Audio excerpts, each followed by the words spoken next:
Hello, my name is Gabriel Ortiz and I'll be going over basketball. Bouncing the basketball. Basketball would first appear in the world in 1891. A man named James Naismith would create the sport that would influence the world for years to come. James Naismith created the game in Springfield College. Because of the fall sports were ending, instead of working and cleaning, he wanted a new sport, creating basketball in the gym they were supposed to clean. Basketball history. The sport basketball would later go on to have their very first game in the same year, in December 21st, 1891. After some weeks of this going on, an average of 200 people would go to the gym to see them play. 2 years later, the very first women's basketball game would be played in a gym at the University of California, Berkeley. Basketball history continued. The first national pro game was played in November 7th, 1896, between the Brooklyn YMCA and the New Jersey YMCA. This event created pay for the athletes there. They got paid $15, except Fred Cooper, who got paid $16. He was the only one to have gotten paid $1 more than everyone else. Dribbling all over the world. Ever since the creation of this amazing sport, other countries have adopted this sport as well, from Argentina to China, with at least every country having one athlete from their country come to the United States just to play basketball. The first countries to play basketball were France and England.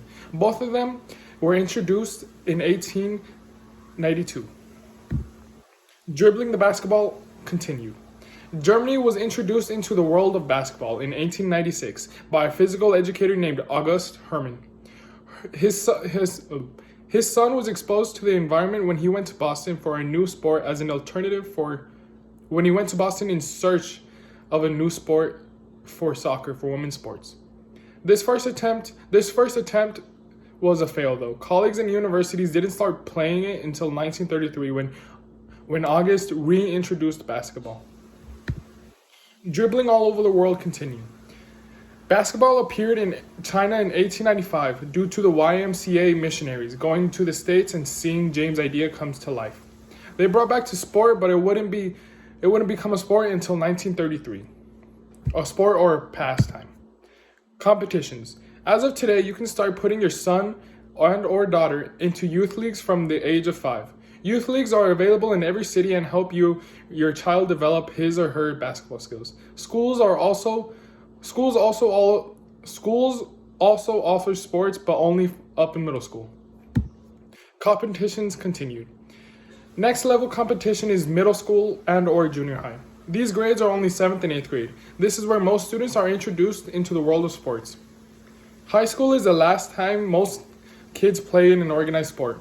It lasts from your freshman year to your senior year. This is a place where college recruits go and recruit players for their college. Competitions continued.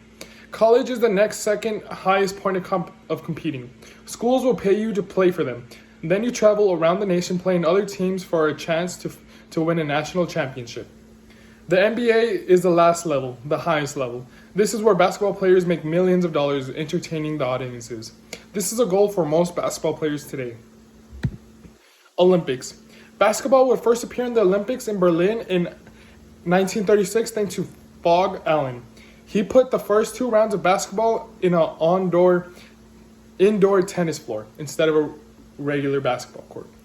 The women's basketball would unfortunately appear in 1976 Summer Olympics in Russia. San Antonio Spurs. First founded in 1967 in Dallas, they were first named the Dallas Chaparrals.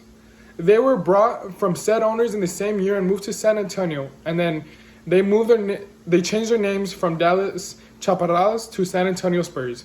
They moved from the ABA, the America Basketball Association, to the NBA. They're one of 4 teams left, still in the NBA.